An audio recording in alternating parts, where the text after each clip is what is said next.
નમસ્કાર મિત્રો આજની વિડીયોમાં વાત કરીશું દેશ અને દુનિયાના સુપરફાસ્ટ સમાચારની। સૌપ્રથમ વાત કરીએ તો હવામાં વિમાનનું એન્જિન ફેલ થયું હતું। સવાર હતા 160 યાત્રી। જયપુરથી કોલકાતા જઈ રહેલી ફ્લાઇટનું ઇમરજન્સી લેન્ડિંગ કરવું પડ્યું હતું। ઇન્ડિગો ફ્લાઇટનું એન્જિન હવામાં ફેલ થઈ ગયું હતું, જેના કારણે જયપુરમાં જ તેનું ઇમરજન્સી લેન્ડિંગ કરાયું હતું। એરક્રાફ્ટ નંબર 6A784માં 160 યાત્રી સવાર હતા। જે સમયે એન્જિન ફેલ થયો તે સમયે વિમાનની ઊંચાઈ 17,000 ફૂટ હતી। પાયલટે એર ટ્રાફિક સર્વિસનો સંપર્ક કર્યો અને પ્લેનને જયપુર પરત લેન્ડ કરાયું હતું। અન્ય મહત્વના સમાચારની વાત કરીએ તો રાજ્યમાં ઠંડીનો વધારો થયો છે।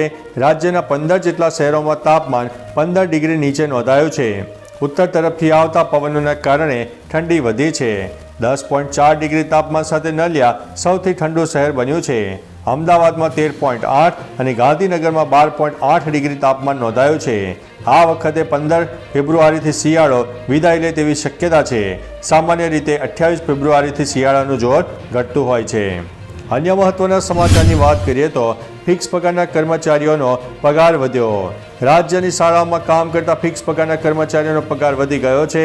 શિક્ષણ, વહીવટી સાથે સહાયકો મળીને કુલ 6,668 કર્મચારીઓને લાભ મળશે। પગારમાં 4,876થી લઈને 11,510 સુધીનો વધારો થયો છે। વધારો ઓક્ટોબર 2023થી ગણવામાં આવશે। શિક્ષણ વિભાગે પરિપત્ર જારી કરીને માહિતી આપી છે। નાણાં વિભાગે 18 ઓક્ટોબર 2023ના રોજ વર્ગ 3 અને વર્ગ 4ના તમામ ફિક્સ કર્મચારીઓનો પગાર વધારવાનો ઠરાવ કર્યો હતો। તો ચાલો મિત્રો, ફરીથી દેશ અને દુનિયાના સુપરફાસ્ટ સમાચાર લઈને મળતા રહીશો। ત્યાં સુધી અમને રજા આપશો। નમસ્તે।